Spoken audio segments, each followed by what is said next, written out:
Welcome, everyone. My name is Susan Patterson. I am the host of this YouTube channel and director of Through God's Grace Ministry, a ministry that hosts National Faith Coalition meetings for the purpose of engaging the faith community in the fight against human trafficking. This video is taken from one of those meetings and features 3 churches who have had an anti-human trafficking ministry from 4 to 10 years and collectively have mobilized thousands of people to take action in the fight against human trafficking. In this video, they will share why their ministries have such longevity and what kinds of projects they have taken on that work for a church ministry. At this channel is a 3-part training series for churches who want to start a ministry, starting with this one: how to create a dynamic anti-human trafficking ministry. You can find the 3 videos in the training video section of my channel, and you can find the channel by clicking on the icon below this video in the lower left. To find dates for our future Faith Coalition meetings, just visit our website, throughgodsgrace.com. We enter this meeting with our MC, Associate Pastor Dan Broyles, introducing the panel. Dan Broyles is a licensed marriage family therapist and is an associate pastor at Valencia Hills Community Church, which has a powerful and active commitment to the end of human trafficking, which is expressed in efforts to engage men and support for the Santa Clarita Valley Anti-Human Trafficking Task Force, which Reverend Broyles started in partnership with Zoe International and he currently chairs. The task force engages nonprofits, schools, health professionals, and churches in the fight against human trafficking. Recently, Pastor Broyles was given the award of Community Citizen of the Year by the Santa Clarita chapter of the National Association of Social Workers. Previously, he was a social worker for the Department of Children and Family Services.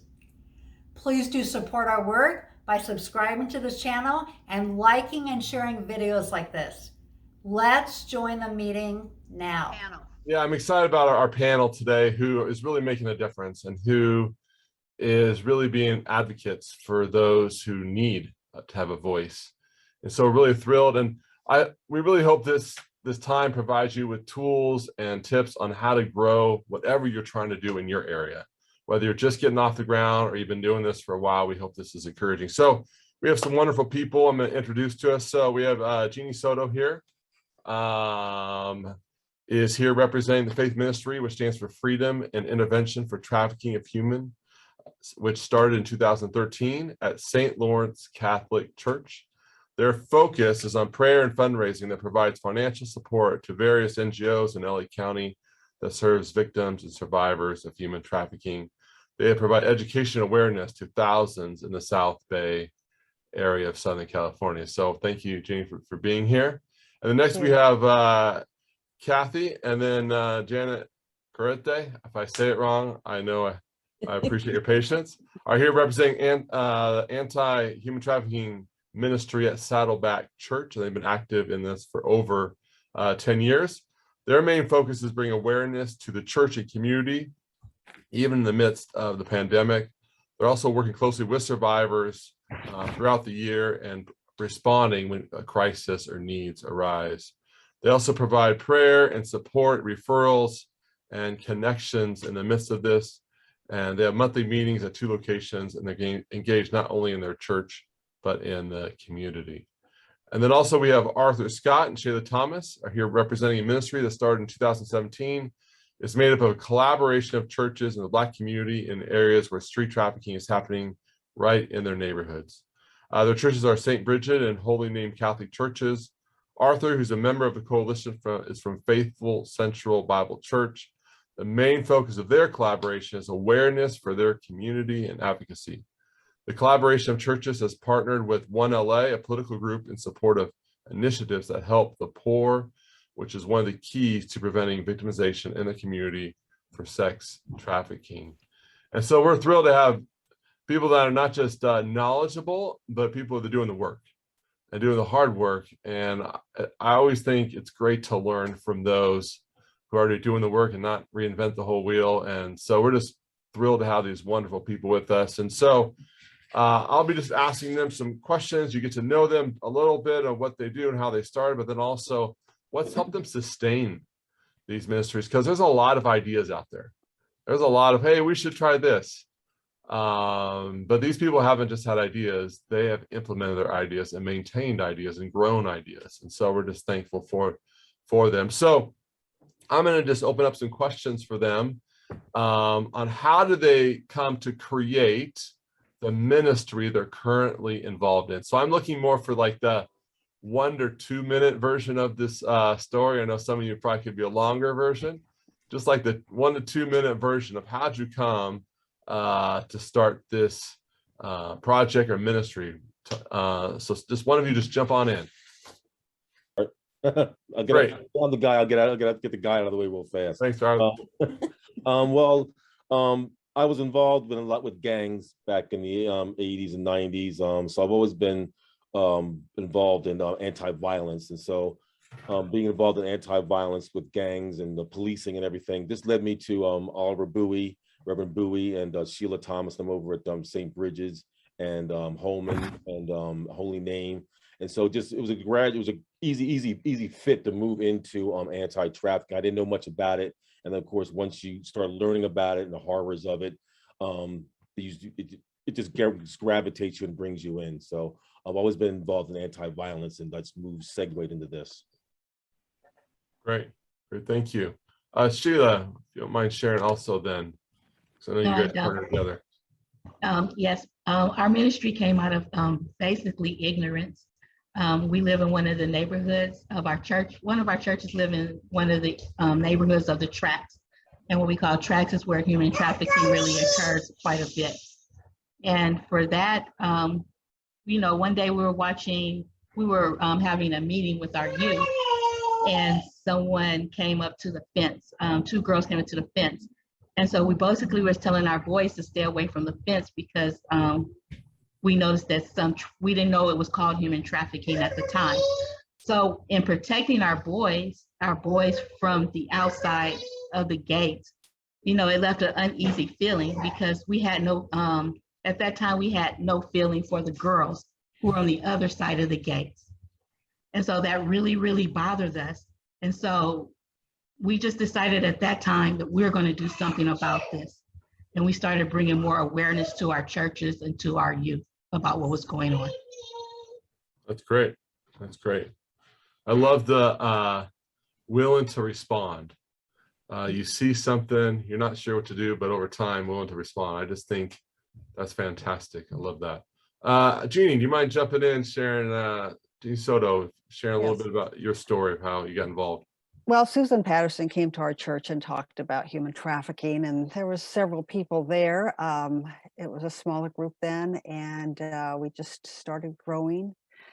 And people, had different reasons for joining. I did because I always had a heart for abused children anyway, and this was just another horror to add to child abuse.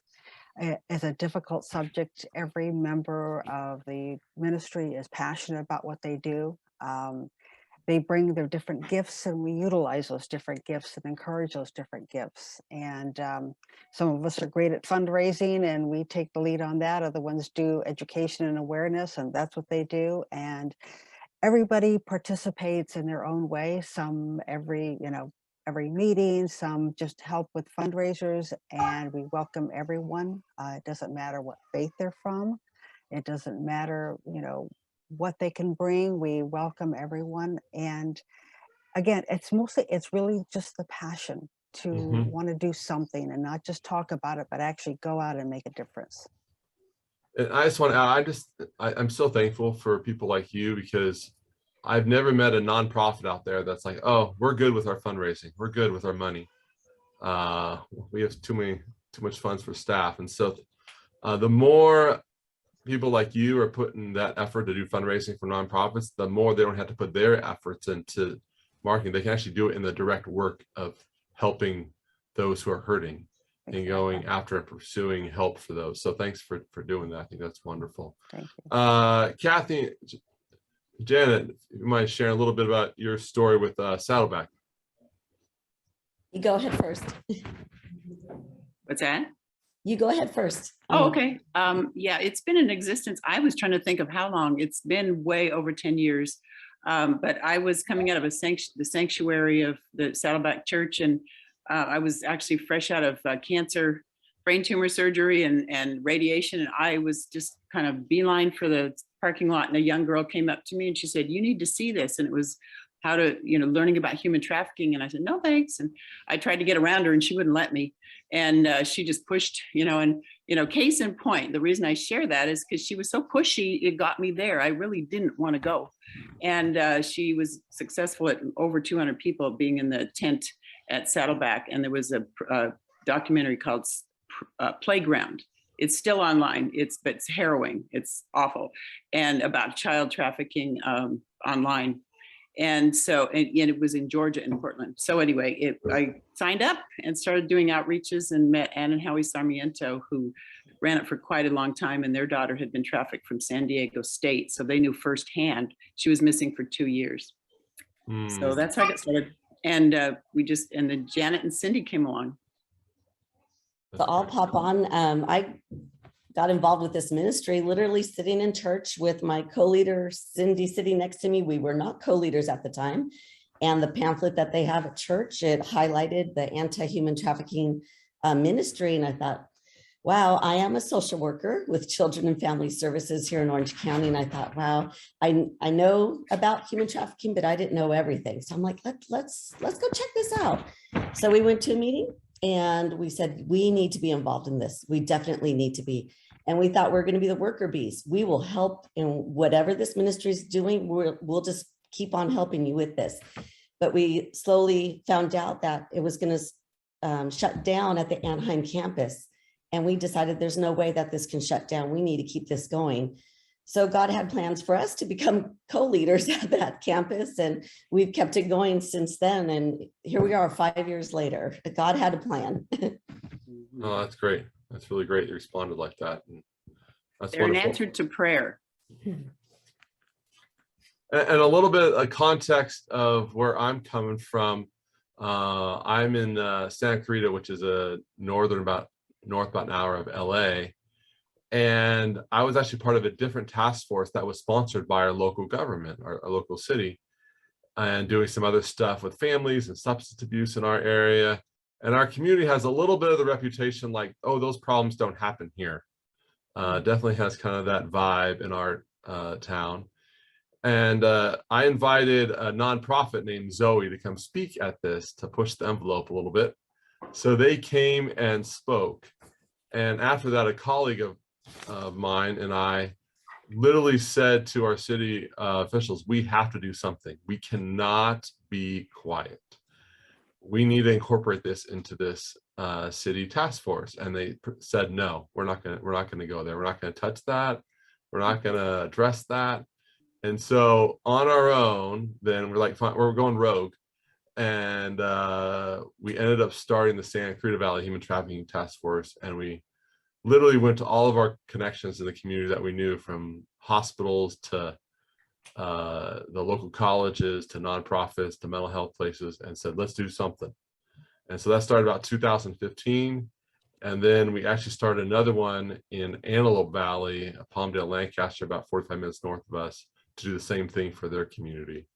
So it's one of those things that I think God has a way of stirring things up in wonderful ways to make a difference. Well, one of the things that I think is really neat is, and I appreciate Susan's kind of passion about this, these are ministries that have been going on for a number of years, not just, oh, someone had an idea and then it died a month later. So I'd love to hear from all of you of what's really helped maintain and grow these ministries. What's been kind of the responsibility or some of those roots that's helped these things grow and flourish, almost that idea to implementation and to further growth. What's really helped that? So what if we just go in the same order? Maybe Arthur and Shayla go first. What's helped us grow and maintain the spirit it has for many years? And what's helped us maintain and grow is partnership, advocacy, and prayer. We can't do anything without prayer. our group actually meets annually with the community. And by say that, we meet annually in February, to where we have a conference, well, not a conference, but we'll have a symposium. And that symposium is based on what we're going to work on for the year. And when we work on that, when we have a plan and we work on that for a year, then we also are able to get other nonprofits involved with that task. This year, we vowed to work on the male involvement in human trafficking. And so the male as the victim, the male as the perpetrator, and also ways to prevent the males from becoming both. We found that there was a lack of concern for the males and that we always talk more about the females. So we found that each year when we bring awareness to our community about different areas in human trafficking, then we build a larger coalition of churches and nonprofits. And then also we keeps us sustainable is we partner also with other nonprofits. If someone invites us somewhere, we go there. If someone says, you know, let's work on this together, which is partnership, we do that. So through that sustainability of being, of just being available to be worker bees, as someone said, and to also to advocate, then that keeps us sustainable. So Shayla, I just hear your a little bit of purpose every year. I love the idea of having a purpose every year. And I also love how I sense a lot of collaboration that's going on, whether it's churches, other nonprofits. How's that been for you initiating those relationships, Shayla? Those the relationships have been basically easy. The first year we started with the mayor's office. And we just brought awareness to the mayor's office. We were able to prevent, and Karen was part of this, Coleman, who did our lovely prayer. We had a panel, and actually they were going to put some posters out saying that our children do not work there. And so on that panel, we also had people that were survivors. And the survivors were like, no, this is not the appropriate poster for that. So, you know, so those partnerships and those collaborations, they're so important as sustainability. And then from the mayor's office, you know, we went to the city attorney's office. You know, what are your ideas? How do you want to fight the human trafficking? And then from the board of supervisors, we developed relationships from people on the board of supervisors.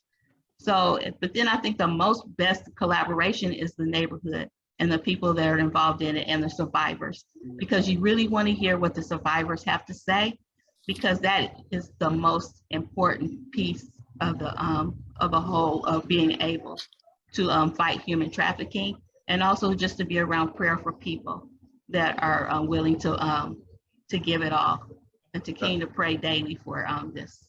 Yeah, I think that's great. Always having that humility and really kind of really healthy perspective of asking the survivors and getting their input, I think really is a healthy thing to do. Arthur, what would you like to add to this from your perspective? Well, Sheila covered it a lot. I mean, the whole thing is about, you know, collaboration, reaching out. You know, I remember when I was at Faithful Central, when Mark Little brought in Susan to meet with us. And so, you know, that was one of my first intros into it. You know, you have an individual like Susan who comes in there and she lays it down there frankly about human trafficking, the facts of it, you know, that go on constantly. And you get involved because, you know, it's a tugging of it, the tugging that goes to your heart when you hear about the stories and so forth. And then of course, working with Sheila and Holy Name and St. Bridges, they had a march there that I was involved in. But the collaboration of all the different groups coming together as one with a specific goal, and everyone sharing their stories, and like Sheila said, meeting victims and survivors and hearing their stories and getting their story out.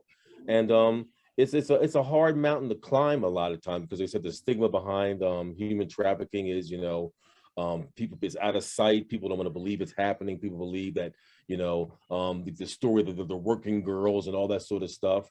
but you have to fight past a lot of stigmas go there, a lot of false realizations that are out there. And so you advocacy really helps break down those barriers as best as possible. And also we just have to understand, as churches and as nonprofits, that this is long, hard work. This is not something that's going to happen overnight.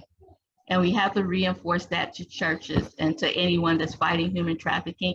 Be patient, stay in the game, stay there. The light bulb will come on, for people, for awareness. But we just have to stay there. This is long, hard work. Absolutely. Well, that's so true. Long-term planning, but just one step at a time. Absolutely. Yeah. Jeannie, what some of your thoughts? I'll have to agree with Sheila. Prayer is the first thing. We do have prayer events at our church during the year. I think we have 2 or 3 of them. The other part would be the networking, again, the collaboration. St. James Catholic Church joined our group. They didn't want to start over. They said, hey, we were too far along. They were just going to join our group. And we said, great. So, and it's also, we all go out and make those connections, whether it's, we participate in the Long Beach Human Trafficking Task Force, as well as the LA Regional Human Trafficking Task Force. We get involved, whether it's for the poster campaign in conjunction with Esther Ministry in Long Beach. And again, it's that networking collaboration. We continue to learn and educate ourselves always, that we don't know everything. We just continue to learn. And we continue to go out there and tell people about it. And even in our fundraisers, we do have survivor speakers, because they are the ones that make the impact. They're the ones that people say, I just never knew that was going on. And let me tell you, South Bay Area cities don't think it goes on here either. Trust me, they think, oh, no, it doesn't happen here. Well, it does. And we're quick to point that out.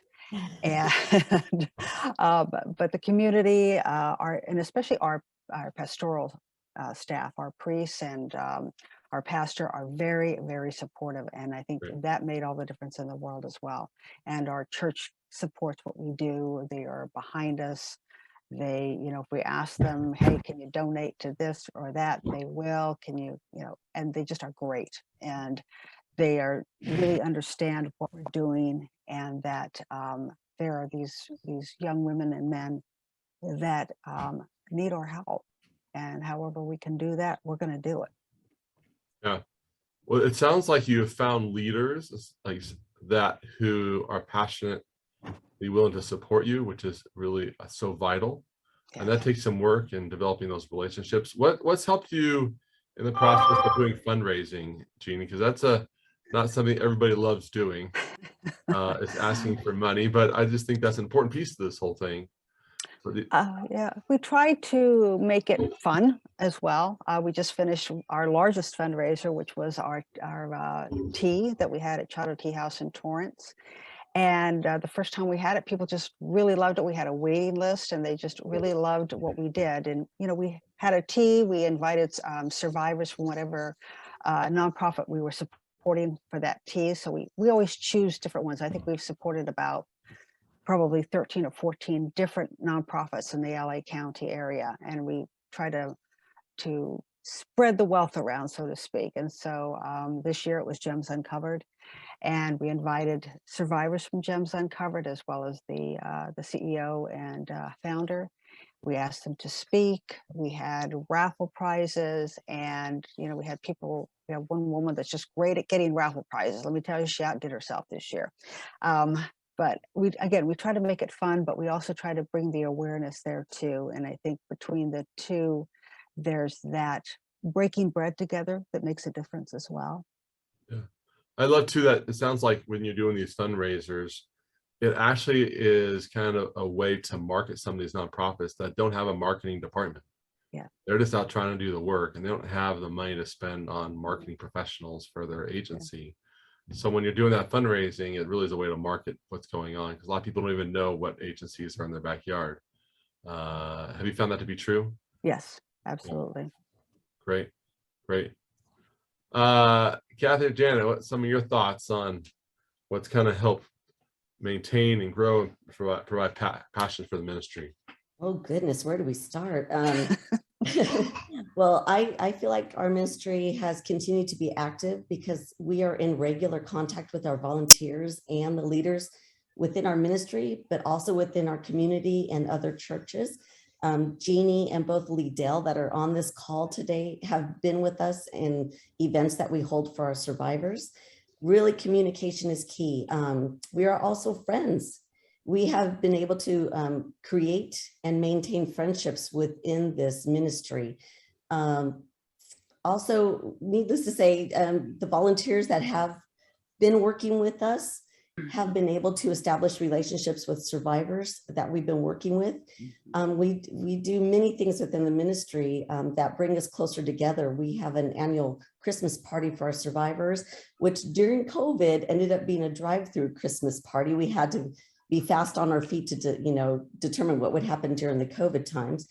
Also, we're always creating new things to do within this ministry. Besides having the meetings that we were holding monthly, we would, give our HT 101, and that would give people the knowledge of what was happening with human trafficking. But we knew that we were going to have to take it out to the masses, and we created an awareness video that we are currently taking out to the small groups within Saddleback, which is over 3,000 small groups within the church. So we're currently on the road taking that out to small groups, and that will be via Zoom or in their homes now as we're kind of coming out of the COVID. So I believe it's the relationships, and need I speak even more that this is all God. This is God's work that we need to continually to remember as we're going down this road, that this is God's work. And I do want to piggyback on what Sheila was saying as well. This is hard work. It is hard work, and all of us here have a passion. It appears we all have a passion to bring an end to this, but it is hard work, and we need to remember to take that time, that soulless time with God, to re-energize ourselves as we continue to take on this work. Kathy, I'll let you take over. Actually, I want to add something real quick before Sure. Kathy jumps in. I appreciate it is hard work. It can be overwhelming emotionally or even discouraging. There's a lot of emotions attached to it. And I know one of my personal prayers is, God, help me face what I need to face, no matter what, no matter if it's awkward, difficult, or painful or not. Help not the awkwardness or painfulness of something be the cause that I face it or not. And I know throughout this, in my faith, when I'm open that way, it's amazing what happens. Because it's a delicate thing for the average person. It's a lot easier to stick to their routine or their job and their kids and their hobby to go, let me face this evil. And so I just think that's a really good point that you bring up. I really appreciate you sharing that. Kathy, what's some of your thoughts? Yeah, piggyback on that. That verse, the peace that passes all understanding, and just knowing that you're in the center of God's will, and all of us here, it is difficult, but we have that peace that knowing that we're where God wants us. And I was a real unwilling participant when I went to my first meeting. And once I found out about it, God just grabbed me and just said, okay, you're staying here. I was headed for a cancer ministry because I was a cancer survivor, and I was involved in that. It's like, no, you're staying in human trafficking. And what I did with Ann Sarmiento, we went to a lot of trainings. We went to LAPD trainings. There was one at USC. They were all over LA. We spent about a year training before we actually stepped in and started doing the rescues. And we had a LAPD officer come to one of our meetings, and he said, we need help. We don't have, a lot of these people think they want to get involved, and then it's too much. And then, so Ann and Howie started taking in survivors. And we don't do that anymore because this gentleman from LAPD retired. But it was quite an adventure. We learned a lot. And these women are just beautiful people that were just horribly tricked. But going back to the question here too, is what has steered us, what I was just thinking about this is the time, talent, and treasure of the volunteers that show up. But one thing I would also encourage everybody to think about is don't wait until you have everything figured out before you do something. I think that really gets in the way I know for myself and what's happened in our area, we didn't have it all figured out when we started. Our thoughts was just take the next small step. Whether it was literally connecting with someone at our local hospital in the emergency room, to connecting with someone at our local junior college. What's the next small step? Because I think some people get so overwhelmed with everything in their mind that has to be done that they get a little paralyzed. And so my sense here is from the panelists that none of us had it all figured out before we started, but you keep kind of saying, oh God, all right, God, what do you want me to do next? And what's that small thing, whether it's a network with somebody or communicating with that pastor, or just literally finding out what agencies are in your neighborhood and where they need help. Where do they even need help? And so that's one thing I did with a few agencies. We just asked, we were just curious, what's going on? Where you need help? What's some next small steps? I want to just ask kind of another round of questions for everybody is, are there any other specific activities that you have done or you're planning to do really soon that you'd want us to know about? Anything, whether it's been a certain type of prayer meeting to other activities that your group has done in the past that you haven't mentioned yet, they're like, it'd be really good. This is something that literally someone else would kind of take and do the same thing in their community that you haven't mentioned yet. Arthur, anything you'd like to share about something your team's done? Well, about a year and a half ago, I guess it was, there was a march we had at St. Bridget's that I thought went very well. What was the purpose of the march? What's that? What was the purpose of the march? The purpose was awareness of the of human trafficking around the area of St. Bridget's. The neighborhood needs to know that. I think that when you put yourself out there and when you advocate to show the community that everyone knows what's going on, everyone knows what's happening around that area, but it's important, to be led down a path of believing that you must make a stand at times, and so it was important to make a stand for the tribe and to reach out to them, of course, to help them. It was for the women and men that are being trafficked, and also those that are trafficking them and so forth. Like what Sheila said before, concentrating on the men.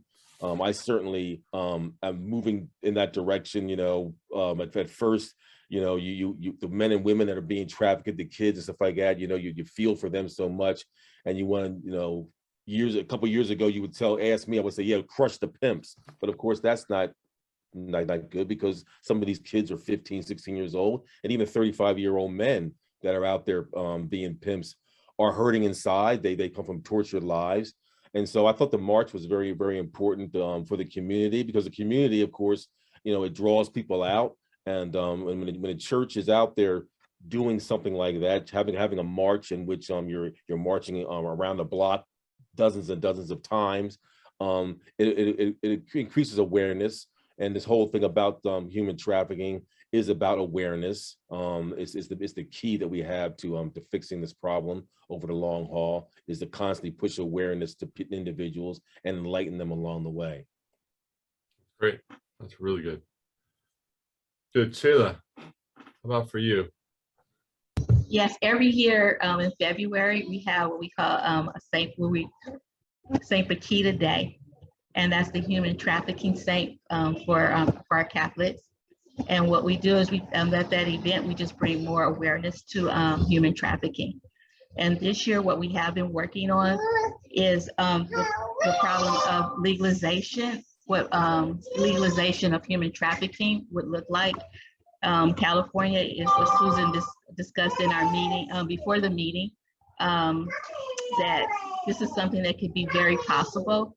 But even though it's something for California, we also believe that this is, if it happens in California, that this could possibly be a national problem. So we are working with other groups to, to get the letters out to the governor, to not have this bill to sign, not for this bill to be passed. And so through our advocacy, we just bring awareness to what bills look like, what the election's going to look like, what the importance of the election's going to look like.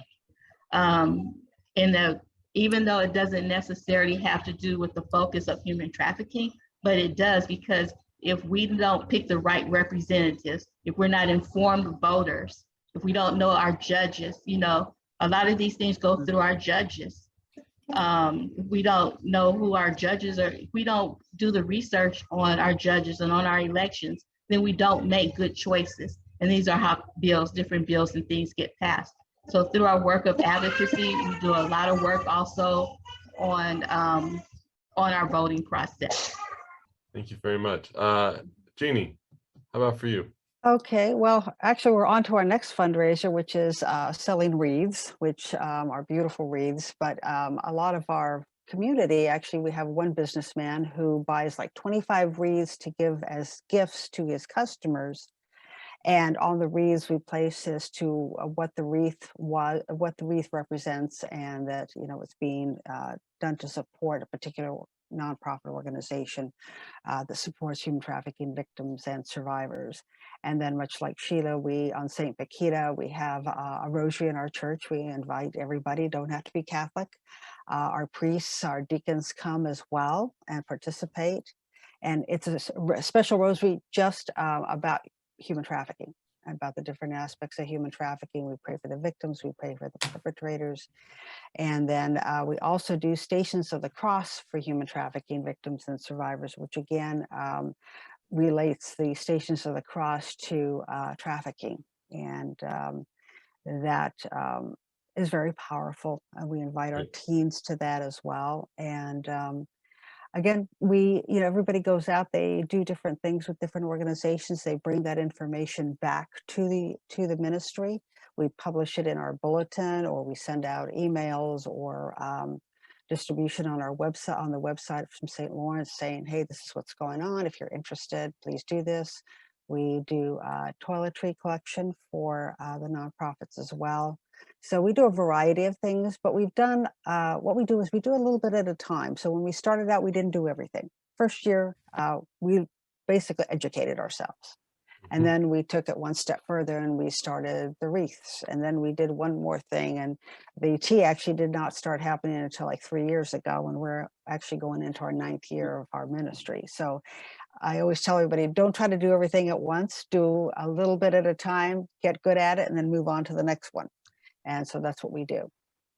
And one of the things that a theme I keep hearing in this is don't do this alone. Right. The groups that's made the biggest difference, I've had a group of people. Right. There's something energetic about 10 people sitting around a room talking and bringing their different perspectives in and meeting together and collaborating. And so I noticed all of these, it wasn't start out, I'm going to be the Lone Ranger and just take care of everything. There was collaboration for each other, support, different backgrounds, different kind of professionals getting together to make a difference. I really sense that. Janet, how about for you? I'm going to piggyback on Arthur, what he was saying. We also have part of our ministry, it's Men Standing Against Trafficking, and that really got the men involved through our church. But it's not only just our church. We've reached out to colleges. We've had boys that are in fraternities that have come out to help us on a really highly trafficked area in Anaheim. It's Beach and Ball.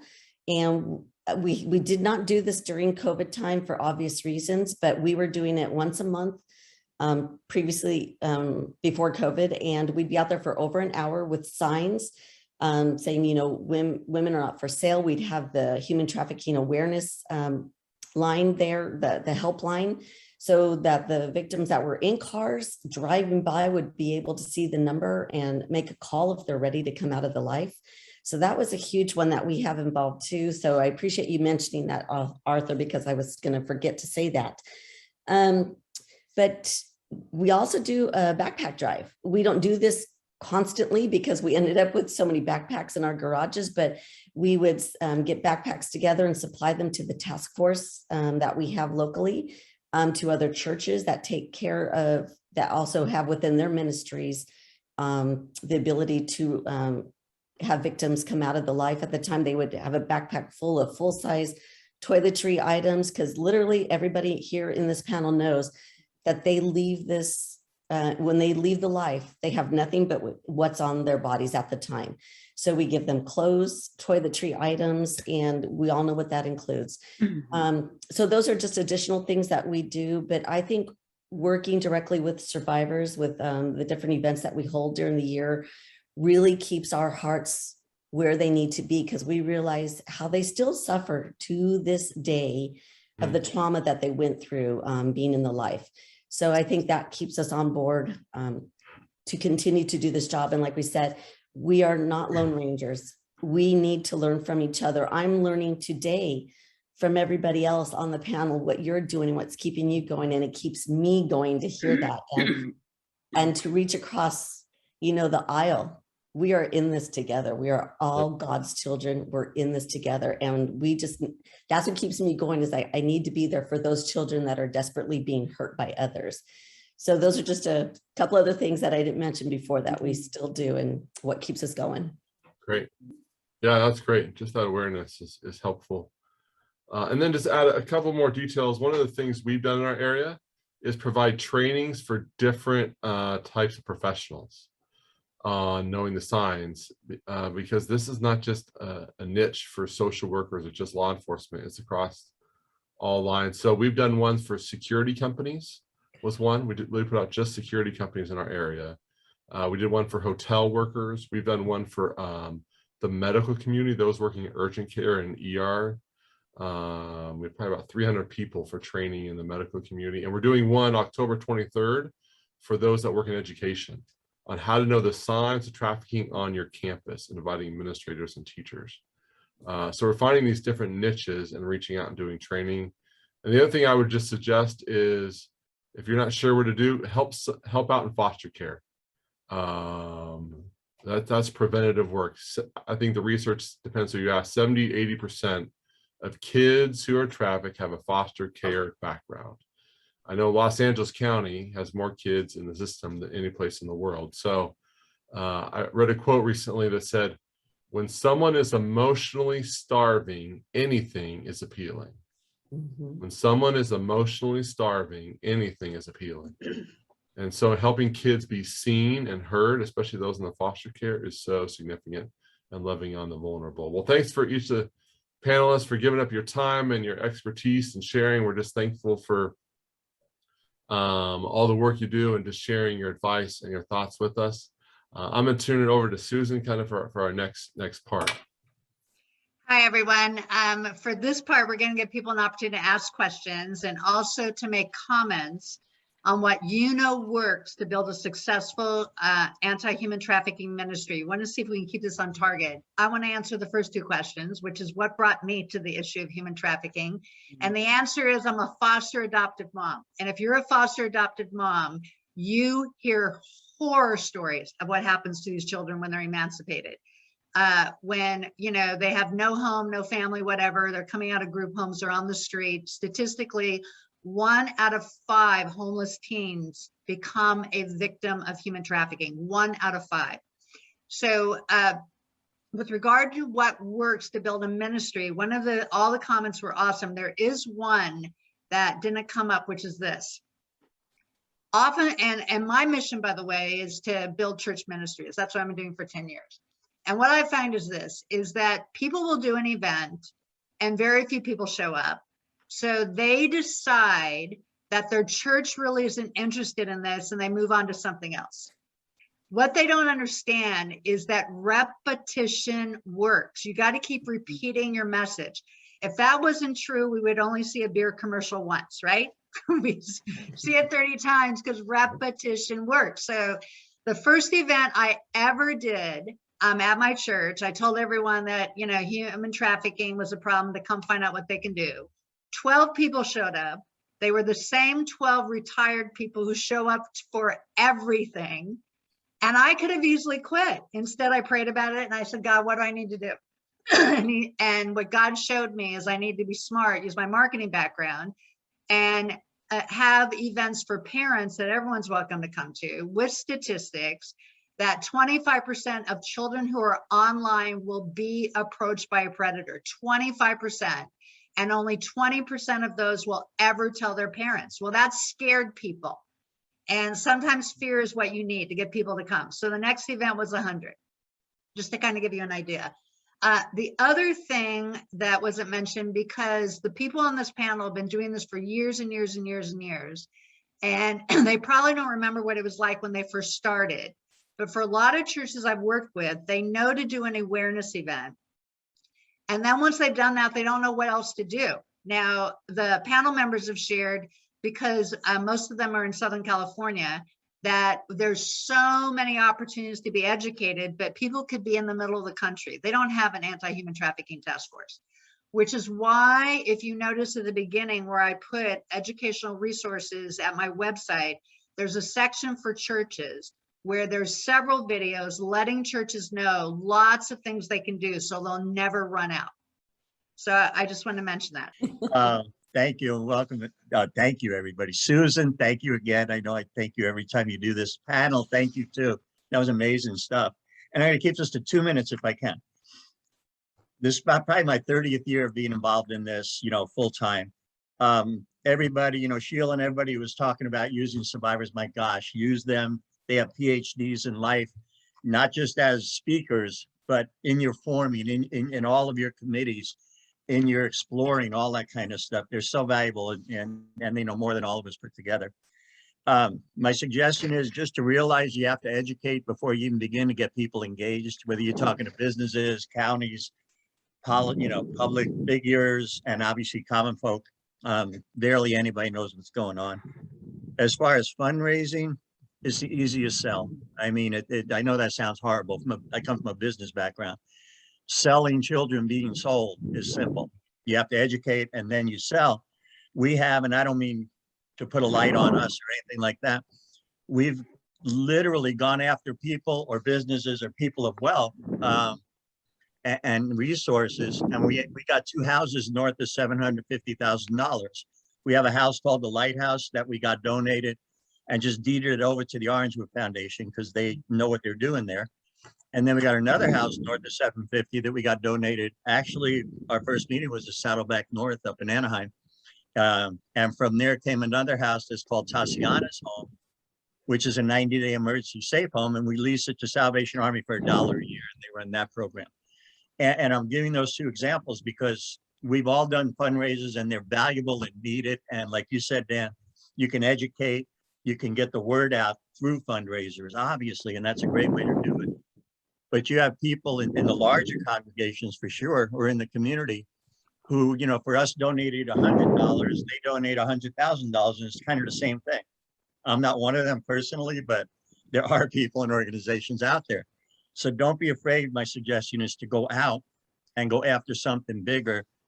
And like I think it was Dan was talking about, I didn't begin to think I want to run the houses and stuff like that. And that's where the collaboration and everything comes in.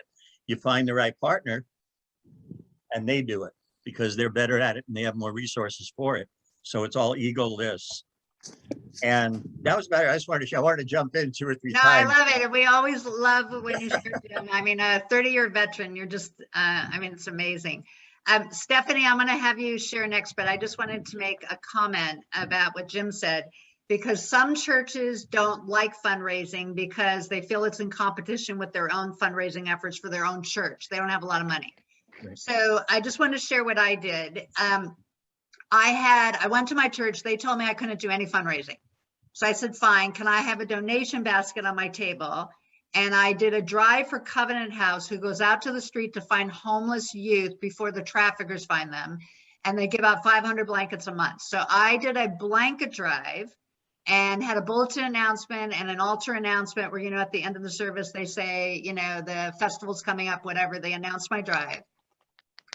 The other reason why I did a drive is it had people come up to my table. Oftentimes people come out of church and they run to their cars, right? So people had a blanket, they came and dropped off my table, they picked up literature. I had a donation basket with a sign, please donate to those nonprofits that, are taking care of survivors of human trafficking. I collected $1,500, which is not significant, but it was something. For all those churches that your church says you can't raise money, if they all did something like that and they all got, $1,000 or a couple $1,000, that would be significant. So it's just an example and just a suggestion with regard to the subject of fundraising. All right, Stephanie, you're up. Go ahead. Hi, I'm Stephanie. I'm a survivor leader with Traffic Refuge, and we decided this year we've been doing training for, I guess it's 2013, and we were running an active safe house for a while. And again, because our the owners and the people who began all of our work here are retiring, they're just getting older, and things have happened that have been very difficult. We had to go in a different direction. So one, I want to thank everybody for sharing, because I went down my list of what have we been doing, what haven't we been doing. The difference probably for Montana is everything has been voluntary. There have never in the history of what we've been doing been money that's been given for this. So we're starting to see with the trafficking task force that's coming up. So we're going in a different direction. I went out on the road and actually sat in on a conference by the National Center on Sexual Exploitation. And this is what I gleaned from that.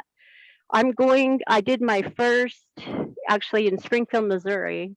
I donated pieces of artwork, poetry, and what I do is I do art for life coaching and move for life coaching for people that are in trauma, because we were finding a lot of people that would not share about their previous trafficking experience, especially in prison, which is one of my favorite places to go. They wouldn't share that unless we were able to get past to healing. So we decided when I was in Springfield, they put on an Artists for Awareness event for an exhibit. And September 17th, while I was speaking at a women's group, they put on this exhibit, and it was absolutely life-changing for their community. So at the National Center on Sexual Exploitation, they had a number of analytical teachings and trainings as usual, but they also just threw out there that this year they changed. Survivors brought artwork and more of the, not the analytical side, but put their artwork and their stories on the way to where they were speaking, and the way that it touched and the way that they received a response was a lot different. So this year, because we've all written, a lot of us have written books, a lot of us have done things like that, but we're going to actually do an Arts for Awareness mobile exhibit. And we're going to put that at the art walks. We're going to go out into the community, into that arena. The prayer, I loved everybody talking about prayer. We have had the most difficult time. We have had to stay with our prayer groups that were nationwide, again, because Montana's been a lot of scattered places. But again, just to throw out, we're doing the Arts for Awareness. I'm doing an exhibit called Surviving the Winter, which is a collaboration of arts and different things. So thank you for everyone for what you're sharing. This is so interesting to hear about money. Just the last comment, I was actually taken from my dad in California while we were on a business trip when I was 9. So this was so redemptive to hear everyone and what God's doing there with trafficking, and absolutely redemptive to hear all of you talk about what's happening in each perspective community. And I just thank you so much. That was so inspiring. Yes. Thank you, Stephanie. That was awesome. So for everyone, just to introduce Lisa, she represents the what is it? The National Conference of Catholic Bishops. Is that who it is? Yes. Yeah, which is the governing body for the entire Catholic Church in the U.S., right? Yes. Yes, and the good news is they have a project to address this, because this is something that's very invisible to the public. And we're talking about thousands of young men who are oftentimes chained to their boats, who are forced to work 20-hour days so that you and I can get tuna and all kinds of other fish. And she's just going to talk for 2 minutes and talk about the project they have to bring awareness to this. Go ahead. Yes, well, we are working with, well, hello, everybody. And thank you, Susan. This has been really wonderful. I'm also always inspired when I hear what churches and coming together of different Christian faiths and all faiths and how we're fighting this. So thank you, because I'm just doing administrative work and you guys are on the ground fighting the fight. And Susan, thank you for letting me share this. So we collaborate, our anti-trafficking department. We have another organization. It's called Catholic Organizations Against Human Trafficking, trying to do something similar to all of you. And we collaborated with a ministry of the Catholic Church that is known Stella Maris, and they have chaplains around the world in the ports to welcome seafarers that stop by while they're, dropping off their container ships. And we have found out that many of these seafarers are exploited as they're working. And sometimes it reaches to the level of human trafficking. And this has become compounded now with the pandemic because many have not been able, you've heard about, well, especially in Southern California, you've heard about all the container ships that can't get off the port and they're just lined up. And that's a problem around the world. And so many of these young men have not been able to get off their ship, even when their contract has expired. Now, some of them do want to continue working and others don't, and they're being forced to. So we just wanted to, like all of you, get the word out about this so people know not only are these seafarers essential workers, but they're being exploited, and sometimes it rises to the level of trafficking. So we put out a lot of toolkits and social media messages, and we also have a petition that we're disseminating along with the U.S. Catholic Sisters Against Human Trafficking, where we are asking,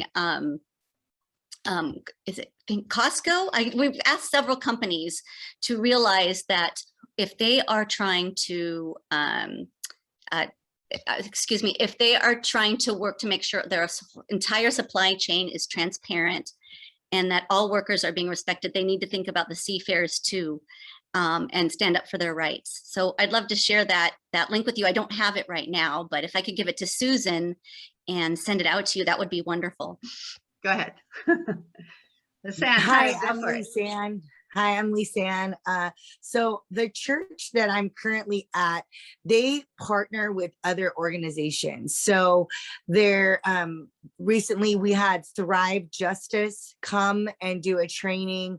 So as far as our church specifically doing a lot of outreach or having a group itself that is labeled as a human trafficking ministry, they don't necessarily have that at this time, but people are brought in and share what they're already doing so that anybody in the congregation can join that organization, if that makes sense.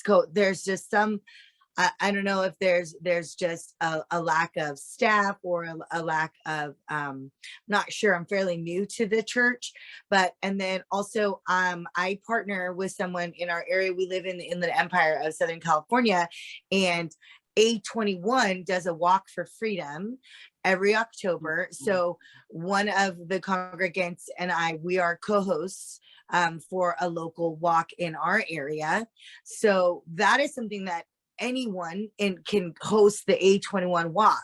So, and if churches maybe are like the one that I'm at now, where they don't necessarily have a lot of people on board to do like ongoing ministries, it's often available to reach out to different ministries who are already super active in anti-trafficking to at least bring them in to talk, and then people can maybe join their efforts, not necessarily at church, that the efforts that the church has.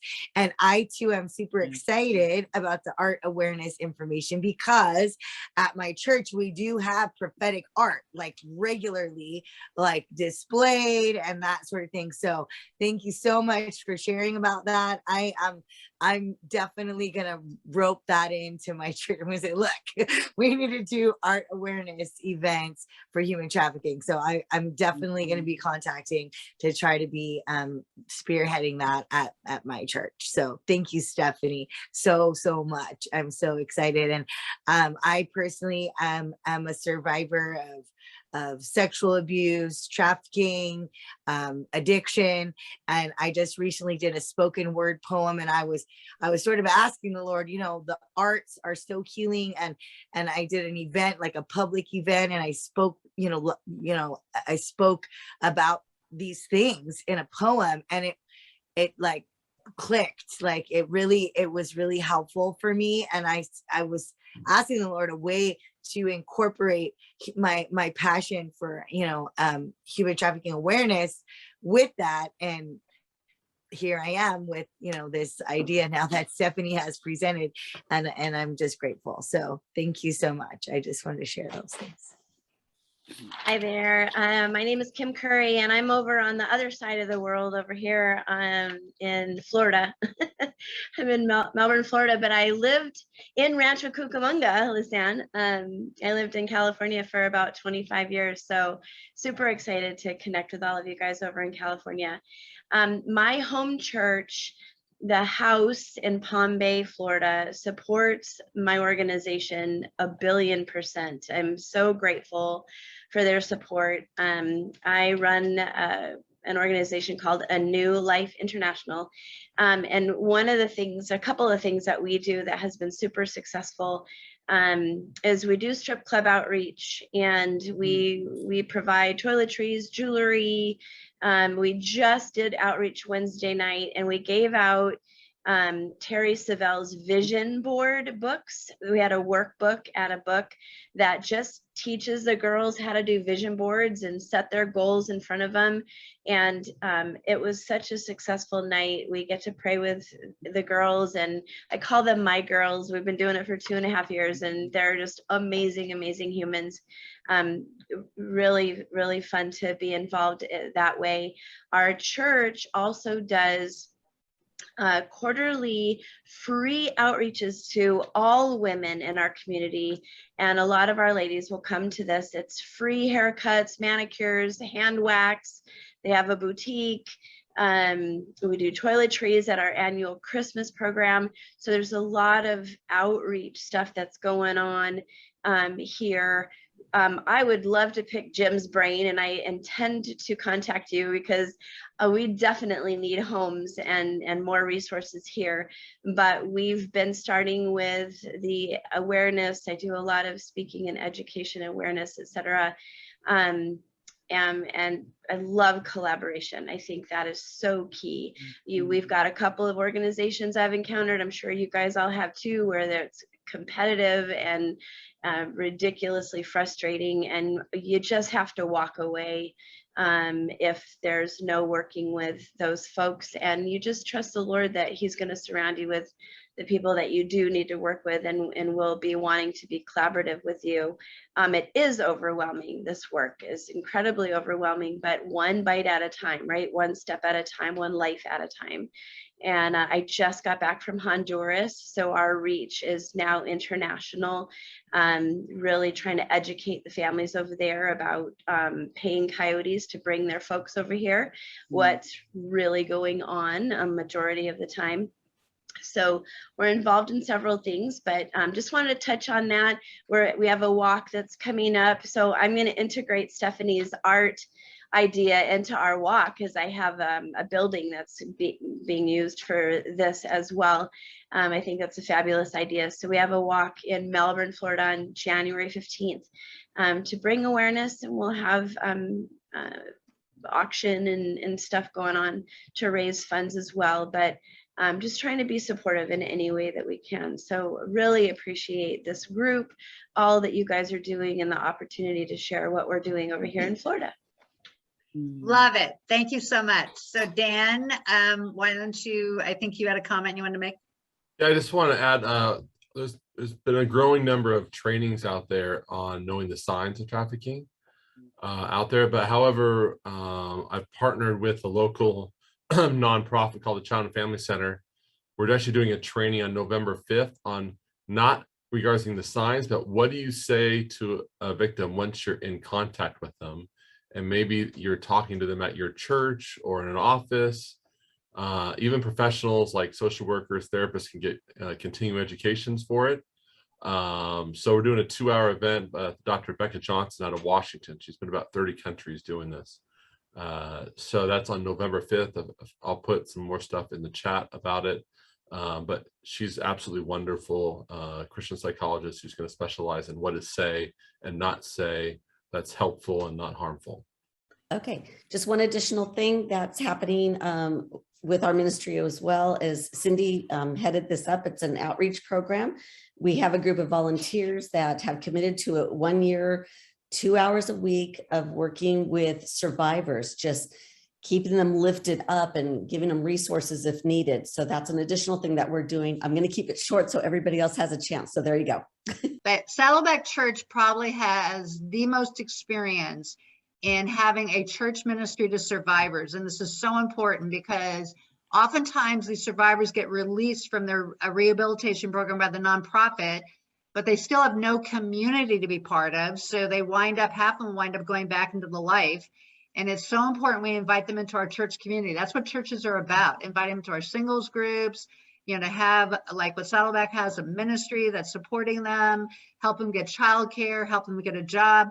They need that community if they're going to truly make it. So I really want to encourage you to consider doing that and to attend Dan's event if it's hybrid, because I know you're from all over the country, so you understand how to approach them, because you could inadvertently, unwittingly trigger them. And too often that happens at churches where they go up to survivors and they go, "What was it like to be trafficked?" That is so triggering. You force them to relive their experience, and we don't want to do that. So it's very important, if you're going to do this as a church, that you understand how to approach survivors. So I want to thank all of you for being here today. Just so you know, our work group is very similar to this part where we had a discussion. And it is very empowering and uplifting and encouraging to hear from other churches what they're doing, what their challenges are, how they overcame their challenges. And that is a work group I'm going to have at least twice a year. And you'll all know about the date. So please invite other churches in your area to come to this, if they're even considering doing an anti-trafficking ministry, to come to that work group, because by listening to other people, they're much more likely to start something. Like Genie said, a church in her area came to her. But when you look at starting something out of nothing, it's very intimidating. So this discussion is so important. I'm going to close the formal part of this evening. So thank you very much. In his name, we ask that God bless all of our ministries and our efforts. And we thank God for the honor and privilege it is to serve him in this way. In Jesus' name, amen. Amen. Thank you so much. Thank you.